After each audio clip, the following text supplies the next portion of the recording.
Assalamualaikum warahmatullahi wabarakatuh. Yang saya hormati kepada dosen pembimbing uji kinerja kami bernama Muksin dari LPTK Universitas Wahid Hasyim Semarang batch 1 tahun 2025. Kami akan menyampaikan pembelajaran dengan tema beriman, bertakwa, membentuk akhlakul karimah, yaitu tema ini disampaikan di semester genap di kelas 5.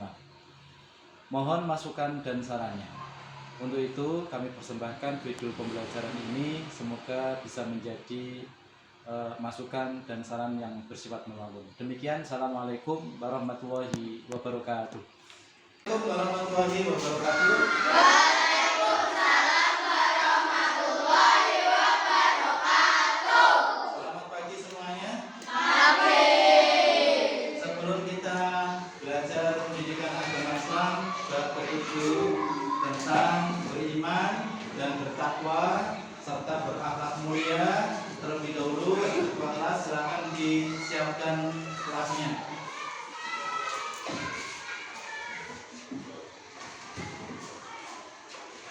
Assalamualaikum warahmatullahi wabarakatuh.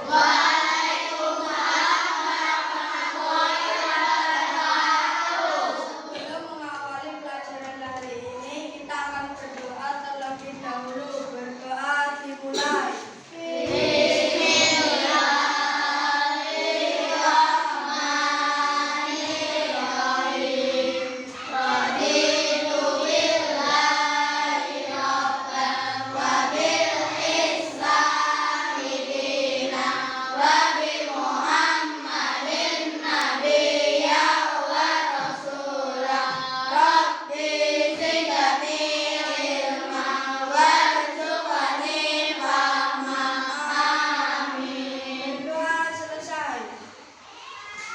Oke, Assalamualaikum warahmatullahi wabarakatuh. Waalaikumsalam warahmatullahi wabarakatuh. Sebelum kita mulai pembelajaran pada pagi ini, saya absen dulu anak-anak ya. Siapa tahu ada yang tidak masuk, tapi semoga hari ini bisa masuk semua. Yang pertama Abinaya, mana? Ada. Yang kedua Abizar Alif. Ada. Yang ketiga Aisyah Putri. Kemudian Akifah Naila. Ya, kemudian Chelsea Putri Cahya. Ya, oke, kita lanjutkan. Sebelum kita masuk ke pembelajaran pada pagi ini, terlebih dahulu mungkin ada yel-yel dari kelompok masing-masing. Dipersilakan untuk kelompok 1, silakan. Kami dari kelompok 1 kelas 5B akan mempelajari pelajaran agama Islam. Kelompok 1, yes, luar biasa. Kelompok 2, Assalamualaikum warahmatullahi wabarakatuh.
beriman dan bertakwa kepada Tuhan Yang Maha Esa dan berakhlak mulia. Anak-anak, bagaimana kita ini sebagai insan yang diciptakan oleh Tuhan Yang Maha Kuasa, kita punya kewajiban untuk selalu melaksanakan perintahnya dan menjauhi segala larangannya. Nah, beriman dan bertakwa ini harus selalu ada pada diri kita. Kenapa demikian? Karena setiap manusia punya kewajiban itu. Kita diciptakan dan besok kita juga akan dimatikan oleh Tuhan Yang Maha Kuasa. Dia akan menjalankan apa yang diperintahkan oleh Allah. Kemudian yang ketiga, toleran dan menghormati perbedaan. Dia tidak gampang marah. Kalau ada temannya yang tidak beragama Islam, dia berusaha menghormati, menghargai. Ya, contoh, mungkin pada hari Minggu kalian sedang bermain bersama-sama. Pada saat itu dia harus menjalankan ibadah jemaat di gereja. Maka sebaiknya kalian sebagai orang yang beriman itu bisa mengingatkan, wahai si fulan, hari ini kamu ada sembahyang di tempat ibadahmu. Begitu juga sebaliknya, si fulan mengingatkan kepada temannya yang muslim, hari ini hari Jumat, yaitu di mana orang muslim ketika sholat Jumat itu berada di masjid pada setiap hari Jumat, saling mengingatkan. Maka di sini akan membentuk toleransi dan menghormati perbedaan. Kemudian yang kedua, menjaga diri dari perbuatan yang buruk. Apa itu? Karena dia merasa diawasi oleh Tuhan Yang Maha Kuasa, oleh Allah, maka dia tidak akan pernah melakukan keburukan di dalam kehidupan dunia. Berikutnya, berakhlak mulia. Apa pengertian dan contohnya? Akhlak terhadap Tuhan, yaitu ibadah sholat. Sholat yang dikerjakan dalam sehari semalam ada berapa anak? Nah, apa saja? Satu, ya, itu adalah kewajiban kita. Kemudian yang kedua adalah akhlak terhadap sesama, sopan santun sama orang tua yang lebih tua, omongannya harus dijaga. Kalau ketemu orang yang lebih tua, assalamualaikum, hendak kemana, tidak, ada kemana, Pak D, dan lain sebagainya. Memiliki sifat santun. Kemudian yang ketiga adalah akhlak terhadap lingkungan, menjaga alam. Ingat, di lingkungan kita, ya, di sekolah kita, an-nadhafatu minal iman. Kebersihan itu adalah bagian daripada iman. Kemudian selanjutnya adalah penerapan di dalam kehidupan sehari-hari. Contoh, ketika ulangan tidak menyontek. Sekarang saya tanya, ketika kalian ulangan menyontek apa tidak? Tidak, karena merasa diawasi oleh Allah. Yang kedua adalah menolong teman tanpa pamrih. Kalau kalian punya teman kesusahan, kecelakaan, tolonglah dia, bantulah dia. Jangan mengharapkan apa-apa. Kemudian yang ketiga adalah menghormati guru dan orang tua. Gurumu adalah orang tua kedua, dan orang kandungmu adalah orang tua pertama. Ingat, gurumu, orang tuamu tidak akan pernah menyesatkan kamu. Kemudian yang keempat, menjaga kebersihan sekolah dan rumah. Sekolahnya dijaga, dia bersih. Karena kalau sekolahnya bersih, kelasnya bersih, belajar juga nyaman. Kemudian iman dan takwa adalah dasar kehidupan yang seimbang antara dunia dan akhirat. Anak-anak, sekarang kita hidup dunia, besok kita akan dimatikan oleh Allah Subhanahu wa Ta'ala. Tapi perlu diingat, kalau kita beriman kepada Allah, juga harus beriman kepada hari akhir. Apa hari akhir itu? Hari kiamat. Kejadiannya apa? Kita lihat kejadian hari kiamat. Ya, kita saksikan bersama-sama.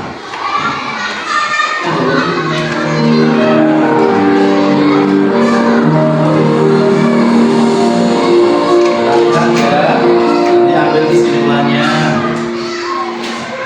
Assalamualaikum warahmatullahi wabarakatuh.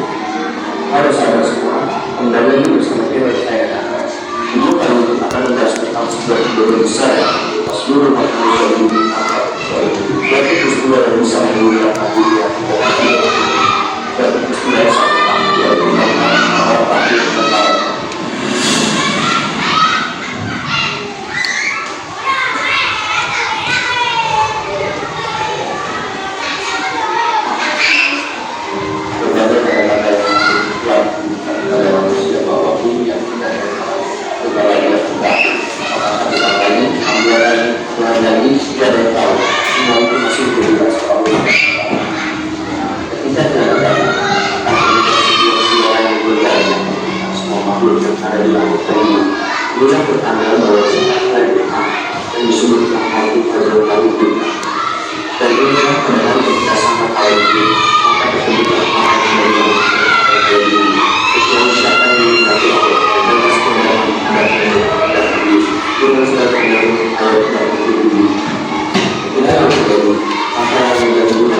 Ini ada kuis, nanti coba kalian kerjasama satu kelompok, ya.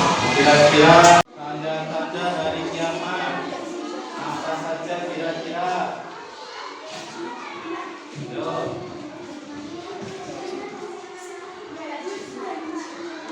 Ya. Ada yang sudah selesai? Apa saja? Ya. Waktunya 1 menit. Ya, waktunya 1 menit. Mungkin yang lebih bisa kami tambahkan lagi.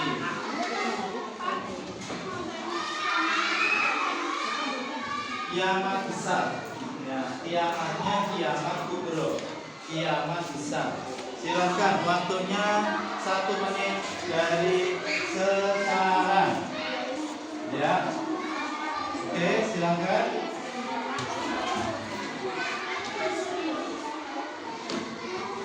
Ada pertanyaan? Yuk. Ya, kelompok 3 sudah 2, kelompok 1 belum. Yuk, kelompok 3. Cepat. Ditiupnya sangkakala. Kelompok 2. Iya, kelompok 3. Ya, munculnya gajah. Kelompok 4. Iya, kelompok 5. Ya, munculnya nabi palsu. Berikutnya adalah kalau seandainya masuk surga, ya, apa yang akan kalian minta? Sebutkan di situ syarat masuk surga. Mulai dari sekarang.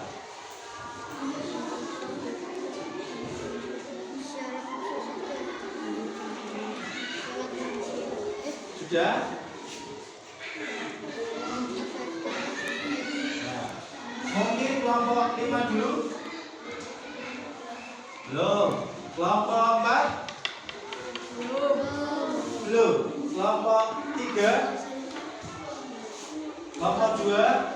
Beriman dan beramal soleh. Ya, beriman dan beramal soleh. Jadi syarat daripada masuk surga itu adalah beriman dan beramal soleh. Tanpa itu tidak akan pernah masuk ke dalam surganya Allah. Kelompok 1 apa?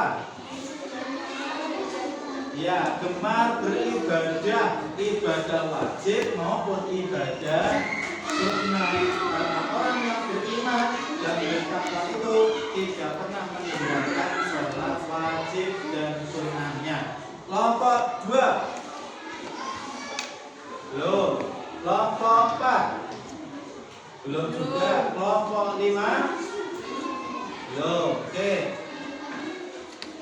Pelajaran hari ini adalah beriman bertakwa kepada Tuhan yang Maha Kuasa. Mungkin di antara kelompok yang lain ada yang ditanyakan sama Pak Muslim, dipersilakan. Ya, yuk, silakan Tegar. Nah, ada yang ditanyain, silakan. Mungkin kelompok 1. Ya, kelompok 5. Tidak ada pertanyaan sama sekali. Ya, ada? Yo, yang bertanya silakan. Yang bertanya tidak ada? Yuk silakan. Apa saja tentang hari kiamat, syarat masuk surga, atau bagaimana kita menjadi orang yang bisa beramal soleh, melakukan kebaikan-kebaikan di dunia ini. Silakan. Ada? Ya, yuk silakan.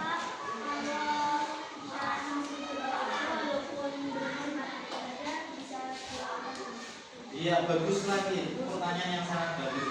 Pak, kita pengen masuk surga. Selain tidak dilakukan dengan beribadah, kira-kira apa yang harus dilakukan? Syarat masuk surga itu salah satunya adalah beribadah. Karena kita sebagai hamba yang diciptakan, dan tugas kita adalah menyembah Allah. Kalau kita tidak menyembah Allah, maka kita tidak akan masuk surga. amal soleh tapi tidak melakukan ibadah, menolong orang tapi dia tidak sholat, maka dia hanya mendapatkan kebaikan di dunianya saja, tetapi akhiratnya dia tidak akan pernah masuk surga. Makanya kesimpulannya pada pembelajaran pada pagi ini, yang pertama, iman dan takwa adalah dasar kehidupan yang seimbang antara dunia dan akhirat. Yang kedua, akhlak mulia adalah wujud nyata dari iman dan takwa. Kemudian yang ketiga, mari menjadi generasi yang beriman dan berakhlak mulia. Semoga pertemuan pada siang ini, pada pagi menjelang siang ini menjadikan manfaat untuk kita semuanya. Amin.